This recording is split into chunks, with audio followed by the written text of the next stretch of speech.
మీ business ఏదైనా మీ ఊర్లో promotion చేయాలంటే అది సుమన్ టీవీతోనే సాధ్యం. ఇప్పుడే సంప్రదించండి. అందరికీ నమస్కారం. Welcome to Suman TV. ఈ రోజు మనం పల్నాడు జిల్లా వినుకొండ నియోజకవర్గంలో అయితే ఉన్నాము. ఇక్కడైతే ఉచిత ఇసుక పంపిణీ కార్యక్రమం అయితే నిర్వహిస్తున్నారు.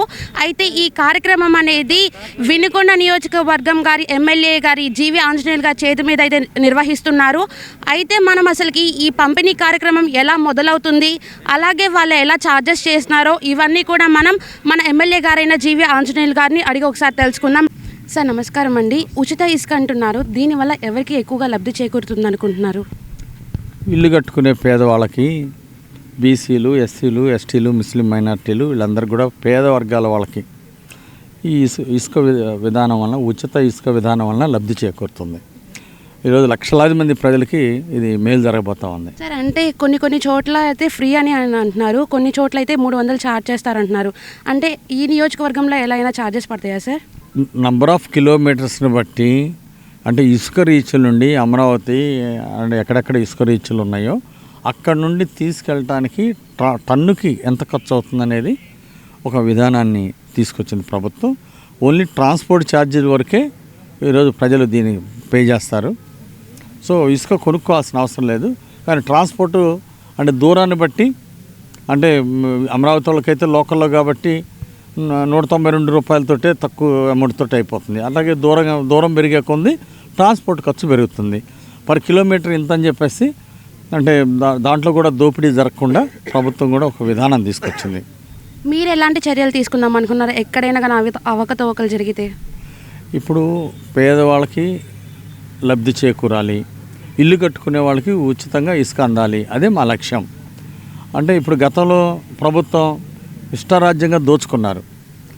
గత ప్రభుత్వం వచ్చినప్పుడు వైఎస్ జగన్మోహన్ రెడ్డి ప్రభుత్వ పాలనలో అసలు 6 నెలలు ఇసుక అమ్మకుండా బ్లాక్ మార్కెట్ డిమాండ్ పెంచారు.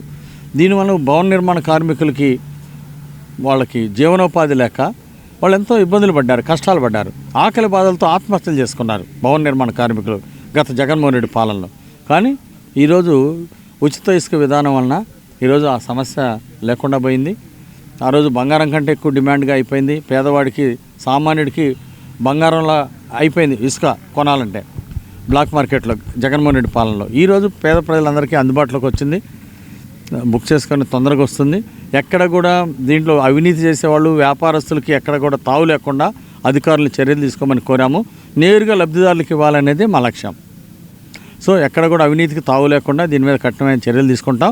అవినీతి ఆరోపణలు వస్తే తప్పనిసరిగా దాని మీద ఎంక్వైరీ చర్యలు తీసుకుంటాం. ఎక్కడ కూడా అవినీతి అనే దానికి ఆస్కారం లేకుండా చేస్తాం. పేద ప్రజలకి లబ్ధి చేకూరే విధంగా చేస్తాం. ఈరోజు రాష్ట్రంలో 40 లక్షల మంది భవన నిర్మాణ కార్మికులకి మేలు జరగబోతూ ఉంది. దీనివల్ల లోడింగ్ ఛార్జీలు, ట్రాన్స్పోర్టు అంతవరకే ప్రజలు చెల్లిస్తే సరిపోతుంది. గతంలో ఒక లారీ ఇసుక తెచ్చుకోవాలంటే వేల రూపాయలు ఖర్చు పెట్టాల్సి వస్తుంది. ఈరోజు ఈ కాస్ట్ చాలా బాగా పూర్తిగా తగ్గిపోయింది. ఓన్లీ లోడింగ్ ఛార్జెస్, ట్రాన్స్పోర్టే కాబట్టి పేదవాడికి ఇసుక ఉచితంగా ఇస్తున్నందువల్ల పేదవాళ్ళకి, లక్షలాది మంది పేదలకి రాష్ట్రంలో లబ్ధి చేకూరబోతూ ఉంది. దీనికి చంద్రబాబు నాయుడు గారికి, మరి పవన్ కళ్యాణ్ గారికి హృదయపూర్వక ధన్యవాదాలు తెలియజేస్తున్నాం. సార్ అంటే గత ప్రభుత్వంలో చంద్రబాబు నాయుడు గారి మీద దీని మీద కేసులు కూడా వచ్చాయి కదా సార్, అంటే ఇప్పుడు కూడా దాన్ని ఏమైనా మళ్ళీ తిరగబడతారంటారా, లేకపోతే ఇది మంచి కోసమే చేశారంటారా? అంటే చంద్రబాబు గారు ఉచితంగా ఇసుకిస్తే ఆ రోజు జగన్మోహన్ రెడ్డి ప్రభుత్వం వాళ్ళు దోపిడీ చేశారు కాబట్టి ఈ ఉచితంగా ఇసుక ఇవ్వటం జగన్మోహన్ రెడ్డి పాలనలో తప్పుగా కనపడింది. ఎందుకంటే దోచుకుంటే వాళ్ళకి వేల కోట్లు వాళ్ళు దోచుకున్నట్టు దోచుకుంటే కరెక్టేమో వాళ్ళ దృష్టిలో. కానీ ఈరోజు దోపిడీ లేకుండా గతంలో చంద్రబాబు గారు ఉచితంగా ఇసుకిస్తే గతంలో దాని మీద అక్రమంగా తప్పుడు కేసులు పెట్టే ప్రయత్నం చేశాడు జగన్మోహన్ రెడ్డి.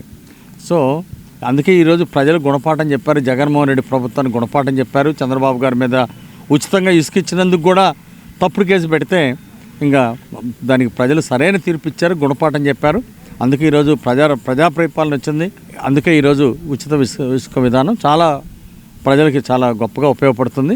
ఆ రోజు వేల కోట్లు దోచుకున్నటువంటి జగన్మోహన్ రెడ్డి మీద ఈరోజు ఎంక్వైరీ జరపాల్సిన అవసరం ఉంది.